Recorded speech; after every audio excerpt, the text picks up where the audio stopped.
Welcome back to Grow Your Impact, Income, and Influence, the number one show helping you reach millions on the internet.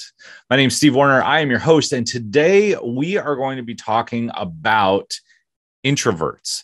If you are an introvert, if you get socially awkward around a lot of people, if you don't like going to parties, or you go to parties because you feel like you need to, and then you hide in the corner and you never know what to say, today's show is for you. This is going to help your impact. This is going to help your income, and it is going to help your influence. We are touching all three of the bases today.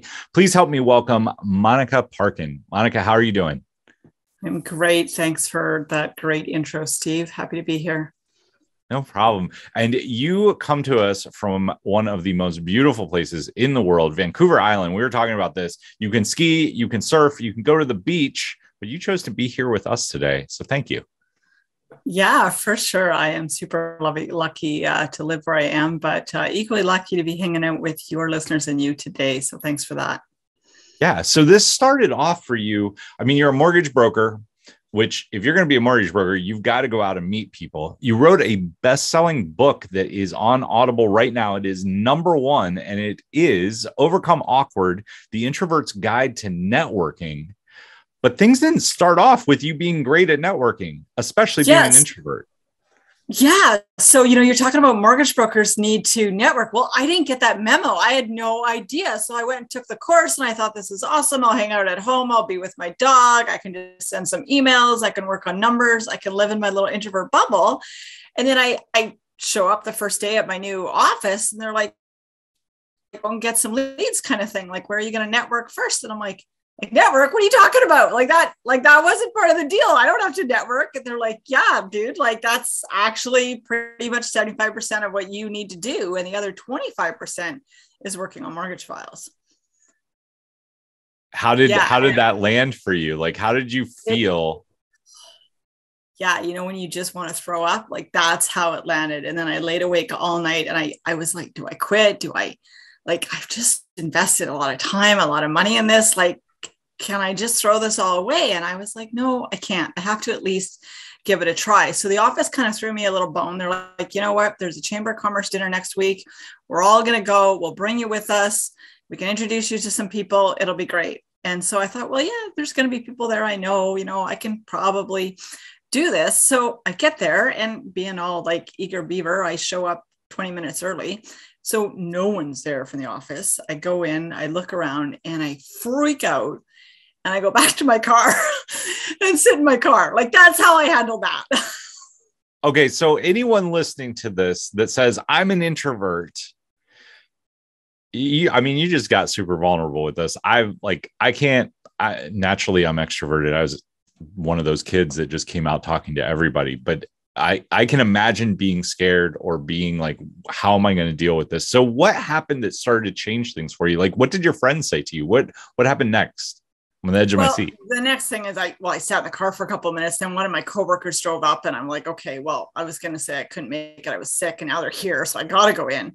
And I went in and I did that thing that, well, you're an extrovert, so you wouldn't understand this, but I'm like, how long is too long to make eye contact? Like, where do I put my hand? Have I been at the appetizer table too? Like, what am I supposed to do? This is so much going on. And so I just I'm just going to do it. So I went around, I shook people's hands. I talked about myself.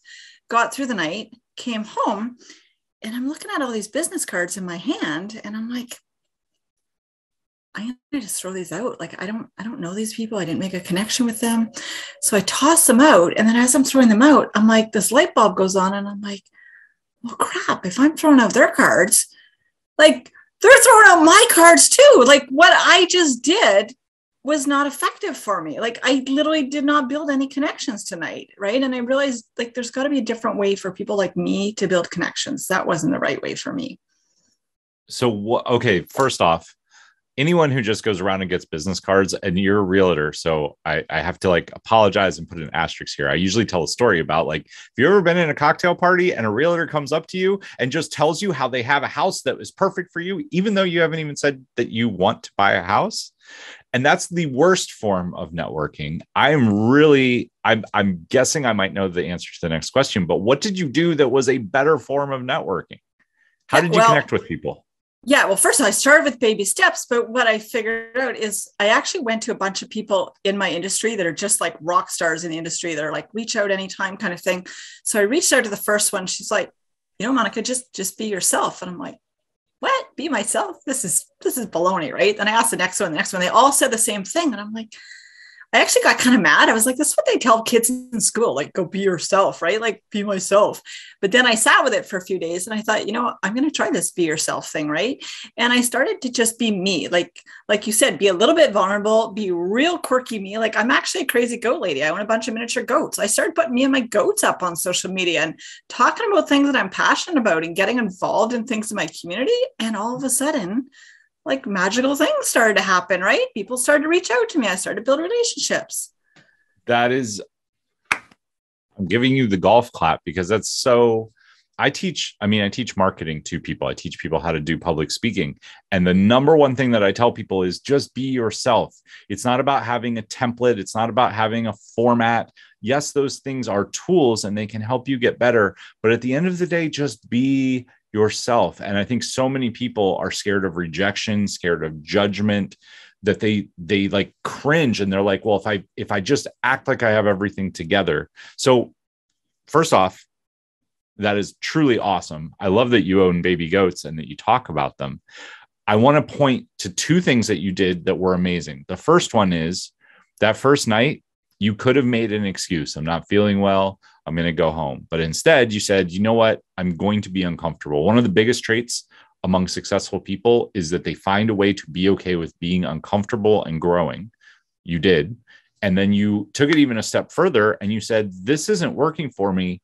But instead of networking's garbage, you said, how can I make this work for me? And you went and figured it out. You asked people who were successful and modeled them. So talk to me about how you found the courage to be vulnerable and to put yourself out there. Yeah. Well, if I can go back for 1 second, because I got a thought in my brain about what you just said, but you were talking about how when you teach people about speaking, you tell them to be themselves and be vulnerable. And as an extrovert, this might not happen to you, but for me as a socially awkward person, when I'm trying to be someone I'm not, what happens is all these windows are open in my brain. It's like I'm telling a lie, right? And I'm trying to remember all the details. And that's when I get super awkward. But when I'm just being me, like I'm just replaying movies from my mind that are already there. And I don't have to think, I don't have to worry about how I'm acting. I don't have to worry if I'm telling the truth. Like I'm just being me. And so it's easy, like all the anxiety, all the stress goes away. And it just makes it easy. So I just wanted to say high five. I love that you tell people that. And I'm sorry I didn't answer your question. You might have to repeat it again, but I got really excited about that topic. So no, that is so you're preaching to the choir, but to people listening, I can hear the thing in their head. And this is the question.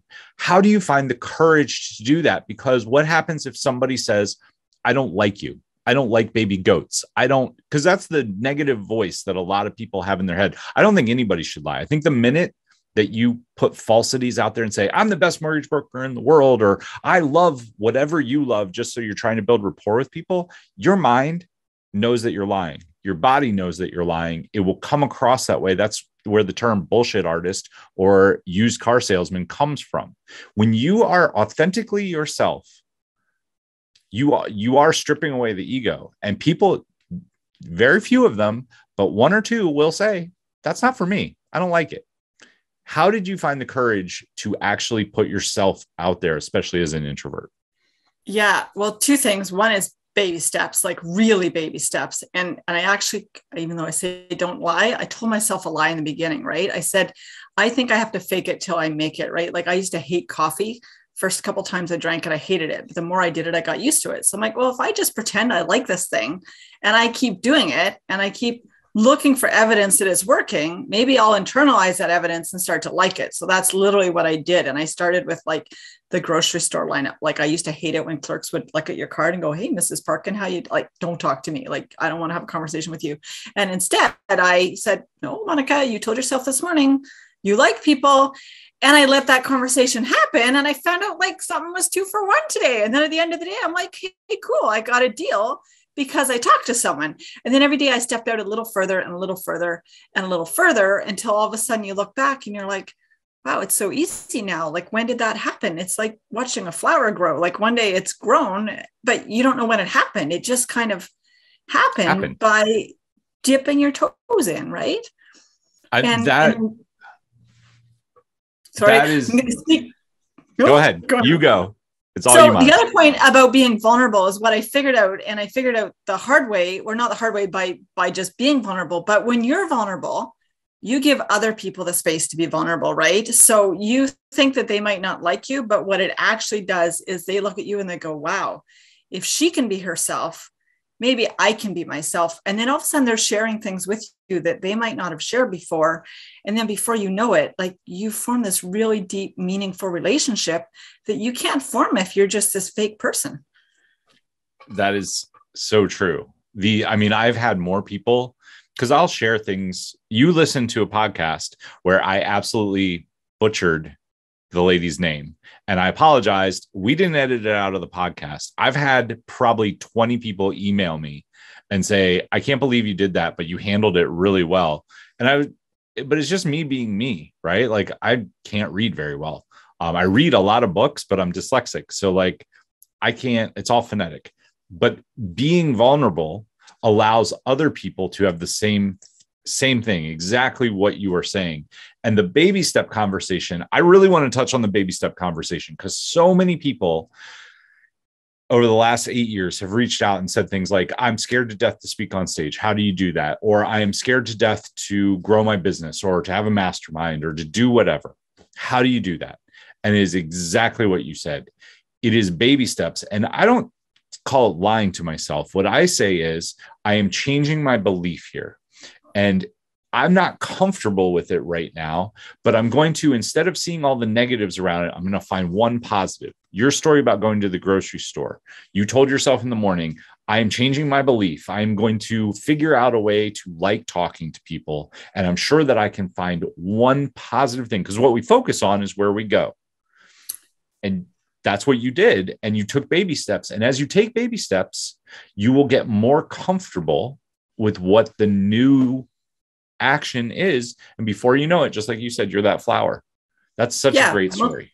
Yeah. Most people aren't born that way, right? You look at an amazing soccer player. They don't get that way by playing soccer once a year. The first time they picked up a soccer ball, they were probably felt like all arms and all legs. But when they do it consistently day after day, all of a sudden you develop the skill set, then you develop comfort. Like you take the thought leads to an action, the action leads to an outcome. The outcome is good, makes you feel better. And there's like this whole cycle that just grows and expands.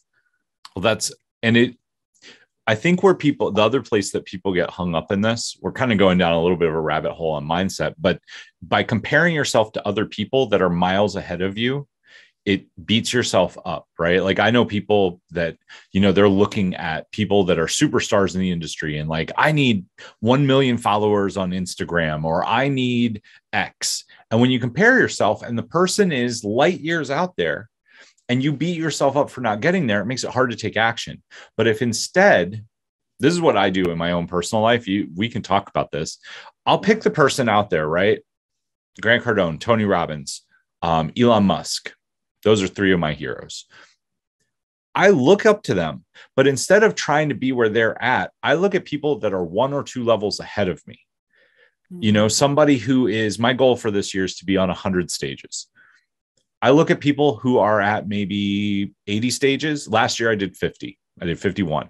So I'm like, look at people that are at 80, 120, 150, because I can compare myself to them and it is a much more realistic thing. But I look at the end goal of how do I get in front of 10,000 people?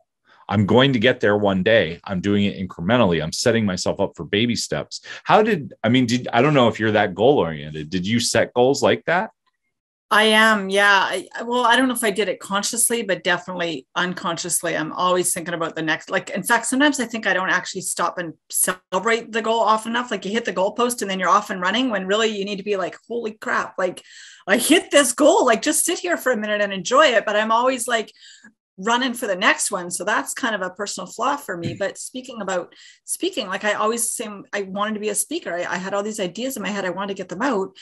I walked into my first Toastmasters meeting and I like turned around and walked out, just like I did at the networking thing. I'm like, this is too freaking scary. But I went back the next week and then I sat and listened to people. Right. And then the next week I like offered to like take some little role. And every week I notched it up a little bit. And, here I am now. I am a speaker, right? And maybe I'm not the speaker that's doing 1,200 events a year, but yeah, I'm getting out there. I'm on stages. I'm speaking to large crowds and I feel good about it, but I couldn't have done that on day one. Like, no way. That man, I hope everybody listens to this show because so many people, especially in today's, I'm going to share another story that like I was being interviewed for a podcast and I've been in business for 8 years. 8 years of speaking, growing, building more audiences, getting to larger events, like growing my business. And the guy's interviewing me and he's younger, right? And he's like, okay, so I understand that it took you that long. If somebody wanted to do this in 3 to 5 months, what would you tell them to do? Hey, thanks for taking a moment to check out this episode of Grow Your Impact, Income, and Influence, the #1 show helping you reach millions. Have you ever thought about building your own webinar or using public speaking to reach your ideal audience? Well, if you'd like my help with it, over the last several years, I have built more than 40 live events for clients just like you.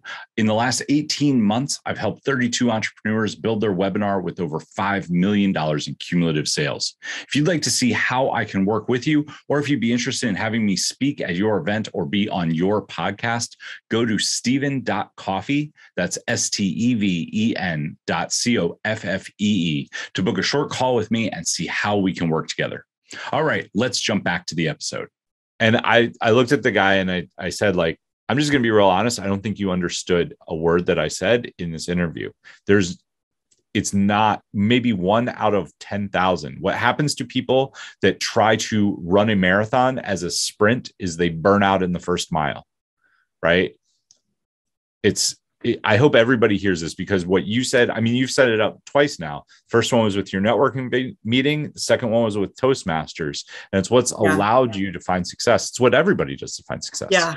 And if we switch gears for a second, talk about that from a marketing standpoint, I talk about this in the book about this hunter versus farmer mentality, right? So the hunter is that brand new salesman. I'm going to go out, I'm going to get the deals. I'm going to eat tonight. I'm like, who cares about the long-term? Like, I just got to hit these goals today and they do really well in the beginning, right? But then after 2 or 3 years, all of a sudden, like there's like, if they're a fox, there's no more hen houses to raid, right? Like they've been to every family member, every friend, there's no more market left. And they don't have those repeat buyers coming in because they were sprinting, right? They were trying to get straight to the finish line. Whereas, the farmer mentality is that person that goes out and plants seeds and grows relationships.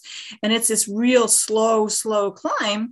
But 8, 10, 15 years from now, like they're not even working. They just get up in the morning and harvest some crops and their phone rings and there's a deal and there's another deal because they've just cultivated this stuff slowly over time and had this slow, steady growth, but it just continues to grow. Whereas that sprint, like you say, you run out of breath, you run out of energy and you're done. And then you see these people come into the industry, do super well, and then fizzle and disappear, right?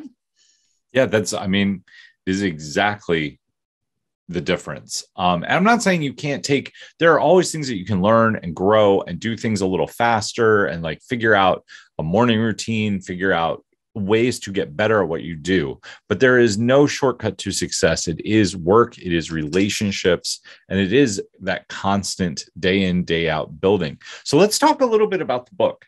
What do you dive into in the book to help people overcome their awkwardness?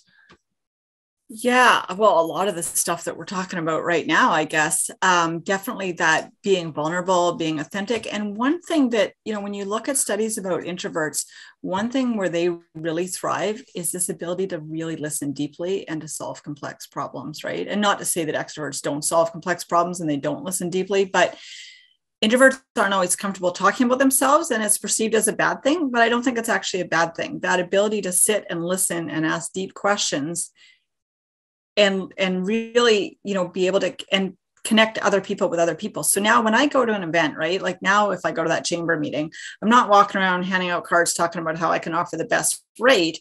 I'm like, tell me about your business. Like, what inspired you? What do you need? Who can I connect you to, right? Like maybe Joe is a food blogger and Mary has a food business. Like, hey, maybe I should introduce you to, so that you're actually connecting other people and you're not doing it expecting something in return, but reciprocity, it just works its magic. And whether you intended to get something out of it or not, usually something flows back to you out of that later. And yeah, let's stop for a minute there. Sorry, I didn't want to. No, you were fine. I mean, that is one of the biggest things, like helping other people, especially when you're networking.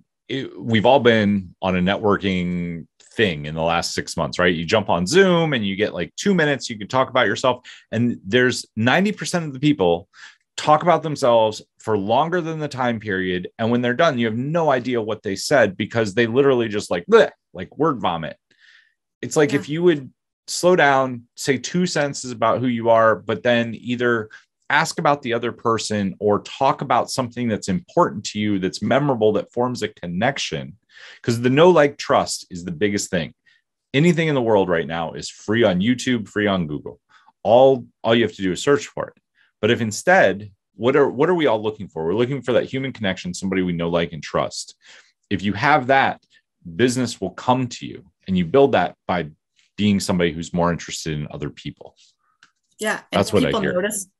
And people notice people who notice them, right? So I don't know about you, but if someone leaves me an amazing review or they write me a note and say, hey, I loved your book, or you did a great job for me, I will go to the ends of the earth to do good stuff for them. Like, I've just noticed them because I'm on their radar, right? So for me in the beginning, it was as simple as actually just noticing other people. Like, I give this example where I went to this food truck one day and the food was amazing. So I went home and left this great review. I went back a week later and the guy's like, I saw your review. It was so awesome. Thanks so much. 2 weeks later, he's coming to see me for his mortgage, not because I asked for his business, not because I even told him I was a mortgage broker, because I noticed him, and people notice people that notice them, right? Talking about yourself, no one cares about you, but people notice when you notice them. Not that no one cares about you, but you know what I mean? Like, don't be the loudest voice in the room, be the quietest voice in the room, but the one that makes a deep connection, that pays attention. I love it. Tell us a little bit more. I know the book is on Audible, but I want to know how you came to actually write the book. Like, what made you sit down and be like, I need to write this book? Okay, well, that's a story in itself. But so as you know, I'm a speaker. So I'm always doing these little speeches. And every time I'd finish like a 5-minute speech, I'd be like, damn, that'd be a good book chapter. I should write a book sometime. But I could never like get the momentum and get it going. So I'm laying in bed one Saturday morning, scrolling through Facebook, and I see this thing for a 30-day book writing challenge. And I've got some pretty significant ADHD. Like, I have a hard time sticking to a project for a long time. And I was like, 30 days, like I could dig into something for 30 days and not get bored. And it was like $100. And so I'm like, $100 is just enough money that I don't want to throw it away, but not so much money that it's unattainable. So I signed up for it. And literally every day they send you a little, like the first day is come up with like, what's the thing that you know about that you can share with others? How do you want to impact people? Day 2 was write an outline. And then, and then every day they sent me a new assignment at the end of 30 days. I'm like, wow, I've got a book. This is great. And then I just sent it off to an editor. She, cleaned it up, took my 10 chapters and shortened them and made them into 20 and moved things around. And yeah, that was in April of this year. And November, the book came out. So it was super fast. And I think it needed to be fast, because if I'd made it a long-term project, it would have just got shelved somewhere. I love it. I love that story so much.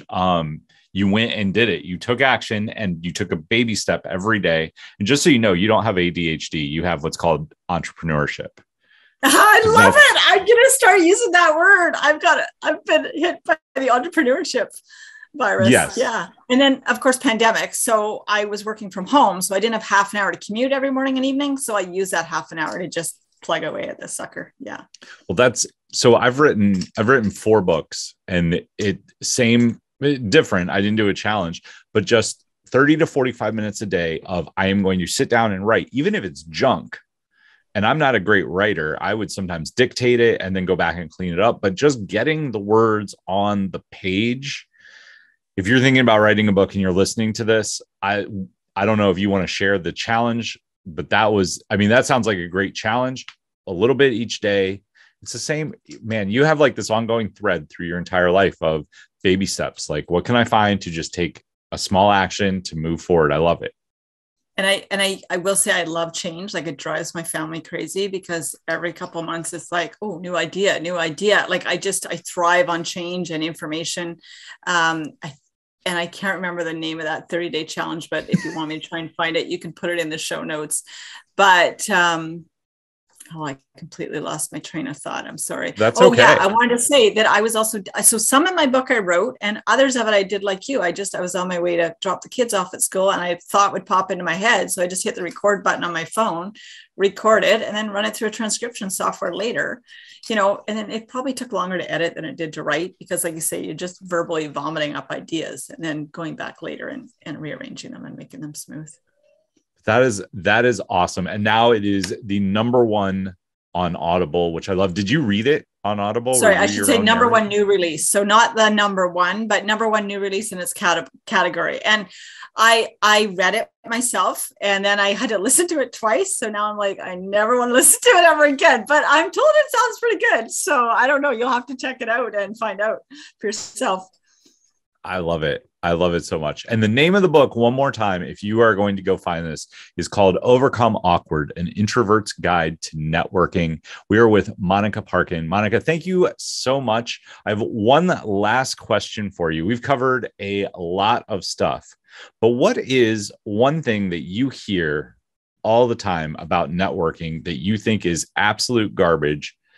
People maybe tout it around the water cooler, or they hold it up on a pedestal, but you know that it is the wrong thing. What is something that you would like to set right in the world of networking? Yeah, I think, and I'm going to repeat myself and go back to that first piece, but it's that walking around, shaking hands, handing out cards, telling people what you can offer. I think that is the worst thing you can do. I think it's really about those authentic connections and that fear of being vulnerable too, right? People say, don't put your real self out there. You got to act like you've got it all made at the beginning. Well, people don't relate to people that have it all necessarily. Not that you shouldn't have it all, but even the best leaders will be a little bit vulnerable sometimes. And that's really where the magic happens. I agree. I could not have said it better. Monica, thank you so much for being an amazing guest. Guys, make sure you check out the show notes. We will have a link to her book. If we can find the 100-day author challenge, it will be down there as well. Some random person is going to get some subs from that. I think it was Joshua Sprague. It just came to me. I think that was the name of the guy that runs the 100-day writing challenge, Joshua Sprague, but I'll send it to you for the show notes. Okay. Awesome. To everybody else out there, until next time, take action, change lives, and make money. We'll see you soon.